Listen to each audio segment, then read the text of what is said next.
Hello and good day, everyone. Welcome back to the show. My name is Sean David. Thanks for tuning in. In today's episode, again, we got a very special guest, martial arts legend Richard Norton. Richard, welcome to the show. Thank you, Sean. Very good to be with you. Now, Richard, I always thought that the first movie that I knowingly saw with you was The Magic Crystal, but apparently I had Sam Furstenberg, the director of American Ninja, on my show a week ago, and he told me that you were in American Ninja. Is that right? Yeah, well, I was Michael Dudikoff's double for fight stuff in the very first American Ninja. And I was working Mike Stone, who, for those who don't know, Mike Stone was a legendary karate fighter back in his day. He was doing the coordinating and brought me along to help, as I said, as a double for Michael Dudikoff. And yeah, it was a lot of fun. You know, it was the first of those ones. Michael had just been discovered by Canon Films. And so it was a good experience. I was happy just to sort of work with someone like Mike, you know, because Mike's a little before my time as far as competitiveness, but he was a bit of a legend, and it was fun to actually team up with him. You know, we formed a good friendship out of that.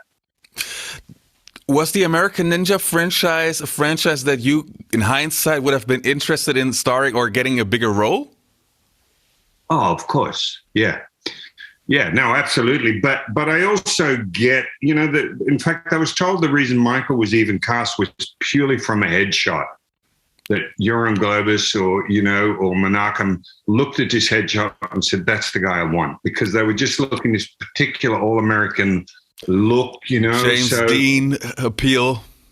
Yeah, and, you know, and probably being Australian and everything, they always question whether you can come up with an authentic American accent, all of that. And the mere fact that the title is American Ninja meant you probably should have a diehard American in the role, you know. So, and Michael was great in it. Obviously, it did so well for him, and it led on to an incredible career for him doing, you know, the sort of action movies we were doing back then.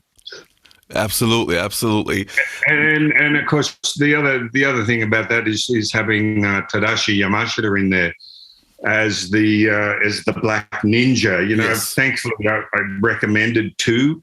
I was training with Tadashi because we had met on the set of Octagon, the Chuck Norris movie, which we shot in 1979. So that was way before Magic Crystal and films like that. But Tadashi is an amazing martial artist and weapons man, so I suggested they look at him, and again, it turned out perfect that he should do the role as the Black Ninja. Yeah. Because I already knew a lot of Sensei Yamashita's drills, it made it a lot easier for me to help with the choreography and, you know, get Michael up to scratch and or sort of slip in when needed to double Michael. Interesting. Now, talking about the Magic Crystal, you played a villain in that movie, and I got to be honest, of all your movies, that's my favorite movie. I think from a fighting standpoint, the choreographies are beautiful, the techniques are beautiful. Cynthia Rothrock, by the way, is my favorite female martial artist, and you have an epic fight with Cynthia in the movie. What do you recall from that fight scene, or in general shooting that movie with Cynthia? No, it was fantastic. You know, this was, I think, one of Andy Lau's first movies coming out of television, you know, so it was a big thing for him. He was fun to work with, you know, and Cynthia and I, well, God, we ended up doing how many, 8 or 9 movies together, so we always gelled, you know. As you know, there was one article that described us as the Fred Astaire and Ginger Rogers of martial art movies, which is pretty funny. And so it was good. It's always hard, you know. People always look at those movies, whether it's doing Magic Crystal or any of the Jackie Chan movies, and they always say, "Oh, it must be so much fun." Well, it's the least amount of fun you can have. Yeah, hard work. It's in that it's grueling. You know, the hours are grueling. It's a very different way of shooting to what I'm used to, or what I was used to in an American style of movie. In that, you know, all the fights and everything are pretty much made up as you go. You know, in America, they will have, or a Western film, you'll usually figure out the whole fight. You'll shoot a master, and then you'll go and do over-shoulder coverage or inserts or whatever. With the Hong Kong style, it's pretty spontaneous and organic in that they'll have a bit of an idea and allow it to just develop as the choreography goes on. And often the choreographers don't even know what the next half a dozen moves are, you know. Hence, it takes a long time because they'll sit down and think of the next moves. But again, nobody can question that it works in its own way. I mean, it's a very particular style, the Hong Kong style of fight movie. But the choreography, you're right, looking back on it, even for me to look back on it, I mean, it was fantastic. And, you know, the gentleman, God, his name escapes me, you probably have it, but he's gone on to do some amazing movies. I'm not sure how early that was in his career, but I think, you know, the twin fight when I'm fighting, you know, Cynthia and the other Asian lady. Incredible. It's very, very complex, the timing and everything else. And, you know, it's hard to even remember how much or not that did my head in. I think I was already used to that style of filmmaking.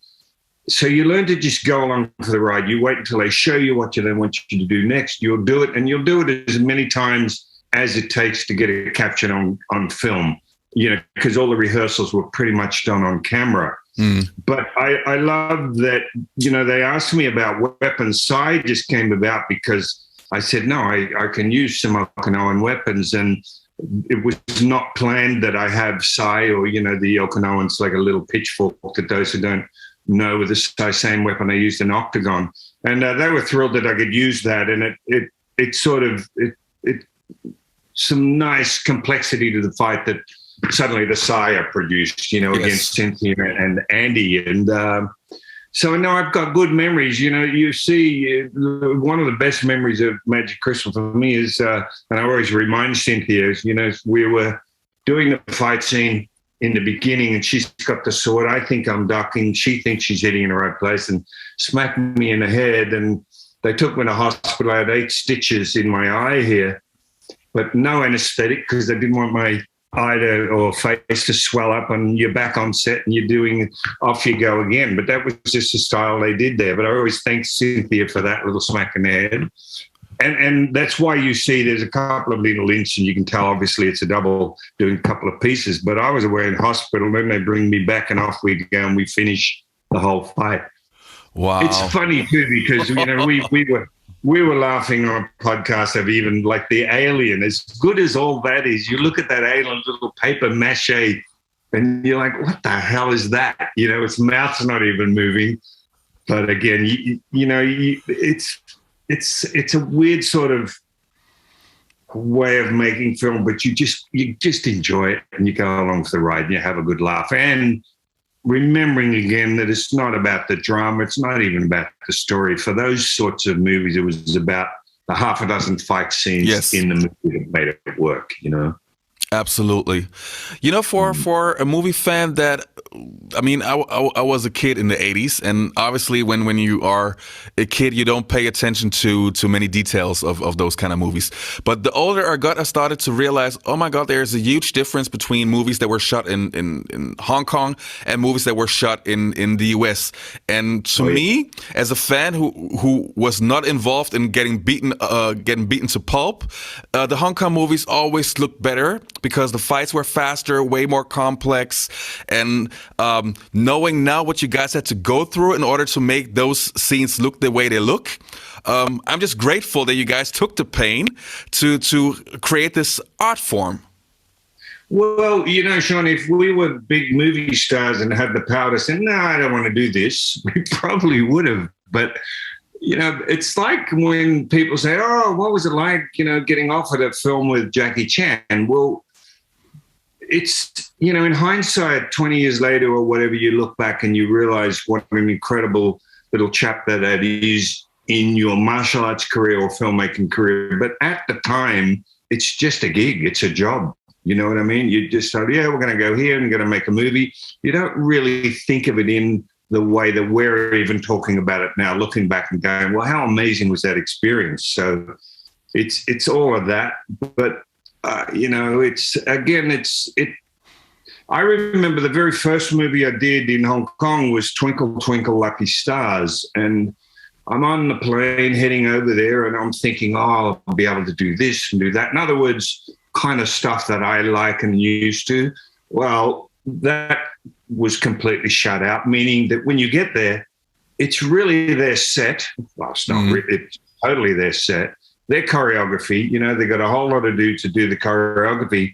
And I learned that it's got nothing to do with what you want to do. It's what they want you to do. You copy the moves. You do it as many times, as I said, as it takes on camera to get the actual shot. So even like I'm left-handed, for instance, so I like to shape up as a southpaw. But even that, you don't really have any discretion. I did have a little bit with Sammo Hung because, you know, for whatever reason, he really liked me. He liked that I would take the bumps and the knocks and the falls and just hang in there. But it's a different animal. You know, it was a real eye opener for me. And we're getting off track from Magic Crystal, but it's sort of the same in that I started doing my fight scene with Sammo Hung in Twinkle Twinkle Lucky Stars, and a couple of days into it, I was like, I was in my hotel room, and we're on a set, and I've said that a lot, and I know you've heard a lot, but it's true. We're on the set 18 hours a day, 7 days a week, shooting that sort of fight stuff. Same with Magic Crystal. So it's grueling, you know, but again, it's the way they do it there. And if you want to be in the movies, you do it. And Shoji Kurata was a Japanese actor that you saw in Twinkle Twinkle. He was also in Shanghai Express that I did. Wonderful gentleman, a Japanese actor. He'd done about 40 movies. And he could see when I started doing the fight stuff, I was getting frustrated because the timing's very different. The way they'll even throw a punch is very different. And he could see that. And he said, let me just give you a little of advice, Richard. He said, if you want to do movies here, he said, basically, shut up, don't say anything, just do it as many times as they ask you to do it. And that was the key. And I believe that's the reason I got asked back to do something like 5 movies. It's not because I had any abilities that were better than anybody else out there. It's just that once they understood that I knew how they worked, I would shut up, I would just do it. I would take the bumps, take the falls. And that sort of led to a bit of a career in the Hong Kong movie scene. But it's different and it's not easy. But finally, I want to say, like we're talking about Magic Crystal, I look back and I go, well, I haven't done a film since that has that sort of fight choreography. Yes. And it is different in that they're fights that none of it's based in reality, as you know. You know, Jackie even said to me when we were working, he said, look, people do care, but he was essentially saying they don't really care about the drama. They don't want talking heads. They're interested in the fights. That's why they come to see a Jackie Chan movie. Same thing with this Magic Crystal. It is about the fight. It's not about the story or anything else. So, and it's a different audience that appreciate it. Like you wouldn't have the same appreciation in the US for those movies if you're looking at it from what's the story and how are the characters? Do you know what I mean? All of that is very incidental to just quite intricate choreography that often goes way too long. You know, we take many, many hits and we don't actually sort of die and all of that sort of stuff. But that was the style, and it was very appreciated in Eastern Europe, lots of European countries, and a certain clique in the Western world. So, you know.